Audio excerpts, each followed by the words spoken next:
Hello, I'm John Greene, and this is Crash Course U.S. History. Today we're going to be talking about immigration and transportation in the United States. Mr. Greene, I thought the U.S. didn't openly accept foreign immigrants. No, you ignorant high school version of me. I'm talking about a time when the U.S. openly accepted anyone who was seeking prosperity and freedom in the United States.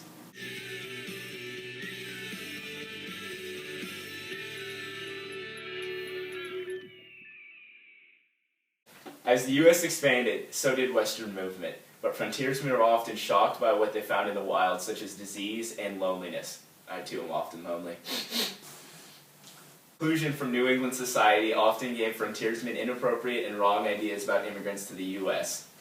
This mass movement of people drastically affected the landscape of the West. Farmers often planted too much of one crop and dried up the land, and mass hunting of animals such as beavers, bison, and otters affected the population of those animals in the Americas greatly. Mr. Greene, did you get a haircut?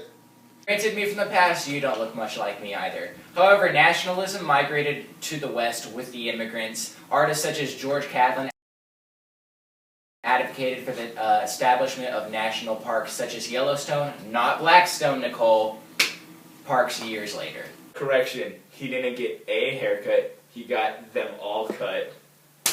Ha!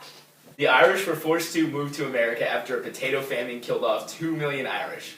I guess you could say after the famine that they weren't eaten though. You need to think about with the potato famine, that if the Irish just simply knew how to grow more than one crop, they wouldn't have had that problem in the first place.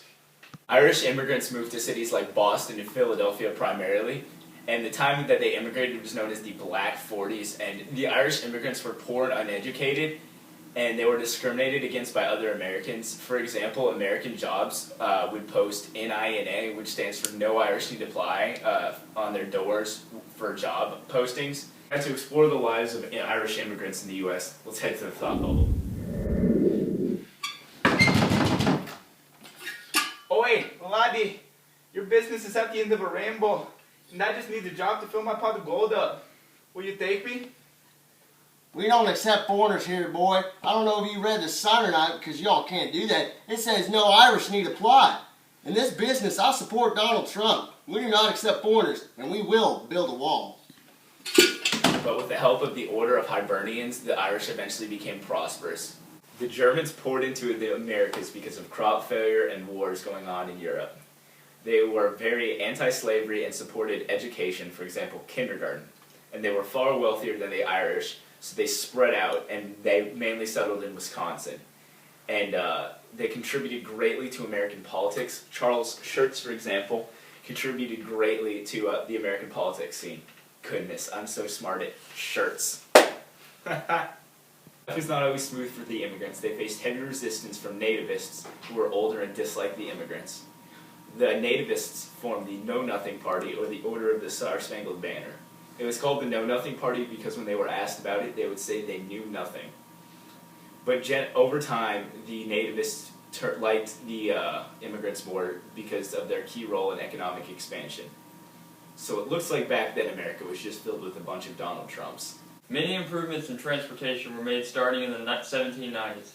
The Lancaster Turnpike was one of the first highways constructed, stretching from Lancaster to Philadelphia. The federal government funded the Cumberland Road, which ran from Maryland to Illinois. In 1807, Robert Fulton invented the first steamboat, the Claremont, which significantly increased transportation on the waters. What, sir? Would you make a ship sail against the wind and currents by lighting a bonfire under her deck? I pray you excuse me. I have no time to listen to such nonsense. Napoleon Bonaparte to Robert Fulton in the 1800s. This quote shows a snippet of people's reactions to Robert Fulton's steamboat. Okay, so now we're going to talk about Clinton's big ditch. Mr. Greene, are you talking about that free safety that plays for the Green Bay Packers? Ha ha, Clinton Dix.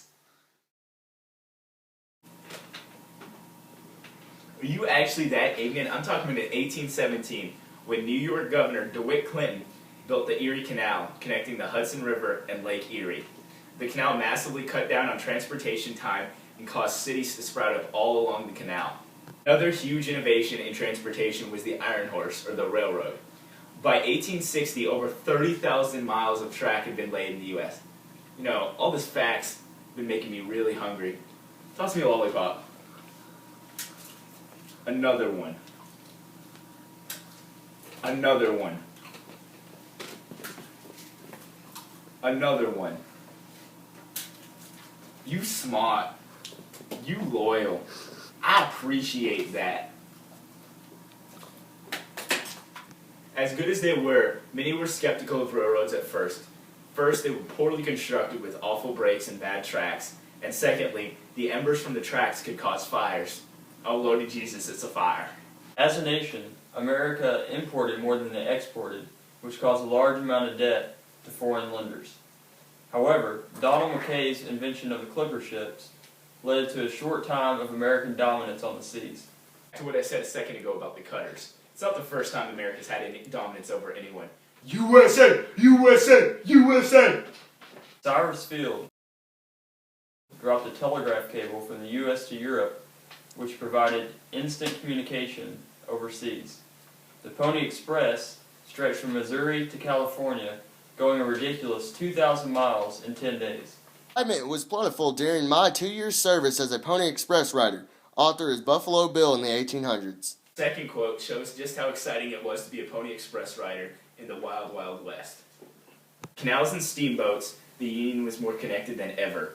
Cities like New York boomed due to the increased trade. There was an interconnected trade between all of the regions of the United States. The South sent cotton to New England, the West sent grain to the New England, and New England supplied the rest of the nation with textiles.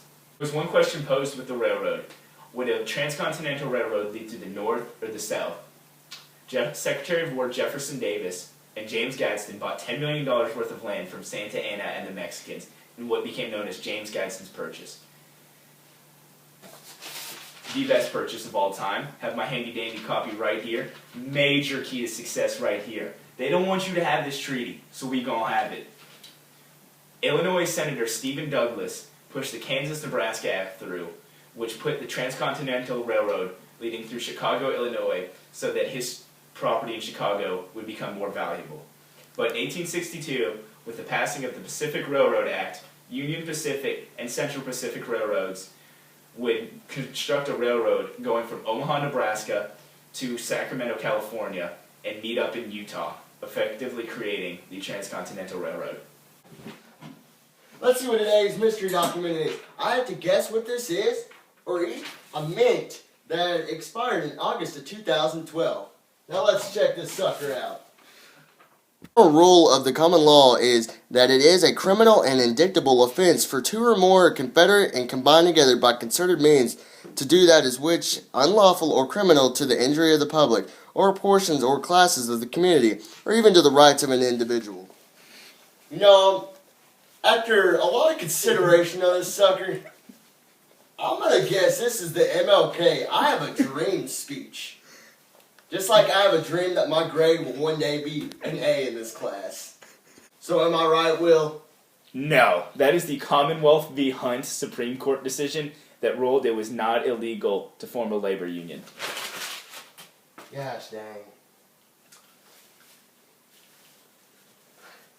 This thing tastes like a piece of gravel. Fun facts to end the video. Pony Express riders had to take an oath not to swear or drink, and carried a Bible with them at all times due to the religious nature of the owner of the Pony Express. And good news for the Irish, the disease that caused the potato famine is now extinct, so I guess they don't have to worry about potato stew anymore. Crash Course is produced and directed by Stan Muller. Our script supervisor is Meredith Danko. The associate producer of the show is Danica Johnson. The show is written by my high school history teacher, Raul Meyer, Rosiana Halse-Rojas, and myself, and our graphics team is Thought Cafe. Every week there's a new caption for the Libertage. If you'd like to suggest one, you can do so in comments, where you can also ask questions about today's video that will be answered by our team of historians. Thanks for watching Crash Course. If you enjoy it, make sure you subscribe, and as we say in my hometown, don't forget to be awesome. Oh, I didn't get a good push.